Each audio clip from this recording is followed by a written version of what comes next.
തെങ്കാശിയിൽ nursing വിദ്യാർത്ഥിനിയെ പീഡിപ്പിച്ച college chairman അറസ്റ്റിൽ. കുടുക്കിയത് കൊല്ലം സ്വദേശിനിയുടെ അമ്മയുടെ പരാതി. തെങ്കാശി ജില്ലയിലെ നഴ്സിംഗ് കോളേജ് ചെയർമാൻ സ്വന്തം കോളേജിലെ വിദ്യാർത്ഥിനിയെ പീഡിപ്പിച്ച കേസിൽ പോലീസിന്റെ പിടിയിലായി. തെങ്കാശി ചെങ്കോട്ട താലൂക്കിലെ പൺപൊഴിക്കടുത്ത് പ്രവർത്തിക്കുന്ന saint Mary's group of institutions എന്ന കോളേജിന്റെ ചെയർമാനും കൊല്ലം പുനലൂർ നരിക്കൽ സ്വദേശിയുമായ ബിനുവാണ് അറസ്റ്റിലായത്. 2017 വർഗീസ് എഡ്യൂക്കേഷണൽ ട്രസ്റ്റിന്റെ കീഴിൽ ബിനു ആരംഭിച്ച ഈ നഴ്സിംഗ് കോളേജിൽ 800-ലധികം മലയാളി വിദ്യാർത്ഥികളാണ് പഠിക്കുന്നത്.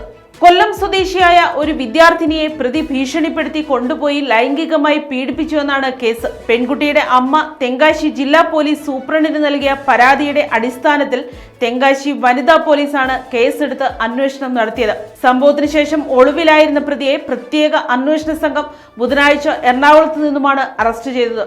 സാമ്പത്തികമായി പിന്നോക്കം നിൽക്കുന്ന വിദ്യാർത്ഥിനികളെ കണ്ടെത്തി അവർക്ക് സമ്മാനങ്ങളും ഫീസിളവുകളും നൽകി വലയിലാക്കുന്നതായിരുന്നു പ്രതിയുടെ രീതി. എല്ലാവരുടെയും മുന്നിൽ നന്മമരം ചമഞ്ഞ് റീൽസുകൾ ചെയ്യുകയും വിദ്യാർത്ഥികളുമായി ഇൻസ്റ്റഗ്രാം, വാട്സപ്പ് എന്നിവ വഴി സൗഹൃദം സ്ഥാപിക്കുകയും ചെയ്ത ശേഷം അവരെ ചൂഷണം ചെയ്യുകയുമായിരുന്നു ഇയാളുടെ പതിവെന്ന് അന്വേഷണത്തിൽ തെളിഞ്ഞു. നിരവധി വിദ്യാർത്ഥിനികൾ ഇയാളുടെ വലയിൽ വീണിട്ടുണ്ടെങ്കിലും ഭയം കാരണം ആരും പുറത്തു പറയാതിരിക്കുകയായിരുന്നു. ഒരു പെൺകുട്ടിയുടെ അമ്മ ധൈര്യസമേതം മുന്നോട്ട് വന്നതോടെയാണ് പ്രതി കുടുങ്ങിയത്.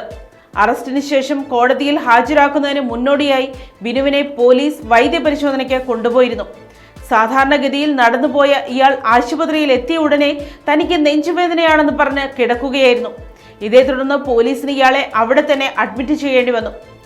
ജയിലിൽ പോകാതിരിക്കാനുള്ള പ്രതിയുടെ നാടകമാണിതെന്ന് പെൺകുട്ടിയുടെ ബന്ധുക്കൾ ആരോപിച്ചു.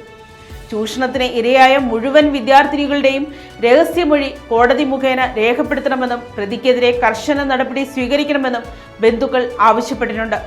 സംഭവത്തെ തുടർന്ന് ഈ കോളേജിന് ഇപ്പോൾ താൽക്കാലികമായി അവധി പ്രഖ്യാപിച്ചിരിക്കുകയാണ്. News desk, Kottarakkara media.